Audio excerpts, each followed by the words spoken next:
नमस्कार। श्रद्धा, भक्ति और परमात्मा हमारे इस YouTube चैनल पर आपका स्वागत है।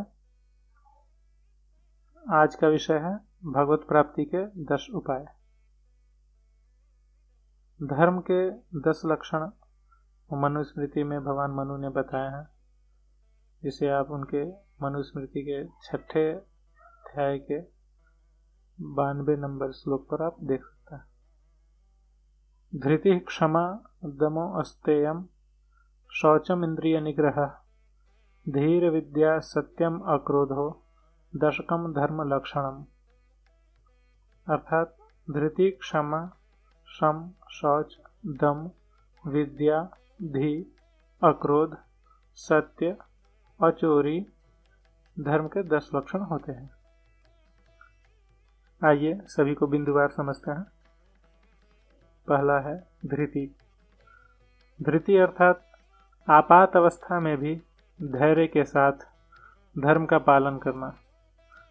उसी का धर्म बचता है और लौकिक एवं पारलौकिक सफलता प्राप्त होती है। दूसरा बिंदु है क्षमा।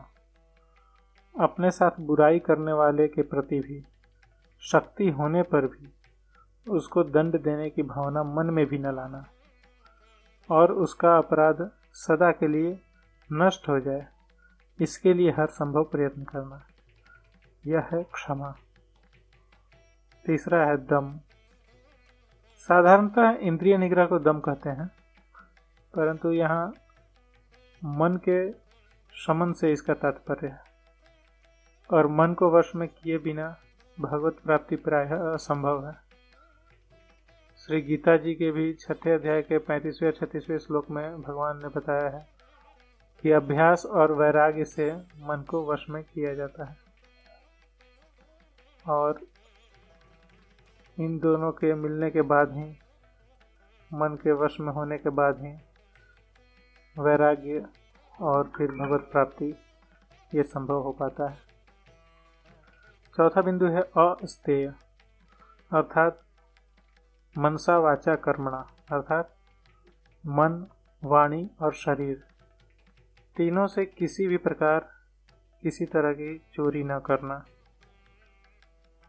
मतलब इस तरह का कोई सोच आपके मन में भी ना आए। पांचवा बिंदु है शौच, बाहर और भीतर की शुद्धि, जिसमें सत्यता पूर्वक व्यापार से अर्जित धन का शास्त्रोचित विधि से उपयोग करना। योग्य व्यवहार से आचरण की शुद्धि होती है। दुर्भाव, द्वेष, राग, कपट, दंभ इत्यादि विकारों से अंतःकरण की शुद्धि होती है। जैसे मृदा और जल से शारीरिक शुद्धि हो जाती है, वैसे ही दुर्भाव, द्वेष इत्यादि को त्याग कर अंतःकरण की शुद्धि हो जाती है। छठा बिंदु है इंद्रिय निग्रह, दम। इंद्रियों को इनके विषय रूप, रस, गंध, शब्द और स्पर्श में अपने आप आने जाने वाले स्वयं का नियंत्रण स्थापित करना, अर्थात ये स्वच्छंद न घूमते चले, इन पर हमारा नियंत्रण हो और इन्हें अपने कल्याणकारी जो भी विषय हैं उनमें इनको लगाना, यही है इंद्रिय निग्रह। सातवां बिंदु है धी। धी अर्थात बुद्धि, जिसे कि हमें सात्विक बनाना है ताकि मन परमात्मा में लगे और यथार्थ ज्ञान उत्पन्न हो। आठवां बिंदु है विद्या। वह आध्यात्म विद्या जिसको भगवान ने अपना स्वरूप बतलाया है, जो कल्याण के मार्ग को प्रशस्त करता है और मनुष्य को अविद्या से छुड़ाकर परमात्मा के परम पद को प्राप्त करना सुलभ कराता है। विद्या वही है। नवा बिंदु है सत्य। इसके बारे में तो हम सभी अच्छे से जानते हैं कि जो यथार्थ हो, प्रिय हो, कपट रहित हो और किसी का अहित करने वाला न हो। मैं पुनः इसे दोहराना चाहूंगा, ये बहुत ही महत्वपूर्ण बिंदु है। सत्य का अर्थ क्या हुआ? कि जो यथार्थ हो, मतलब जैसा देखा हो बिल्कुल ठीक ठीक वही बताना, प्रिय भी हो, कपट ना हो उसमें, कपट छल से रहित हो और किसी का अहित करने वाला ना हो, और अक्रोध 10वां बिंदु है।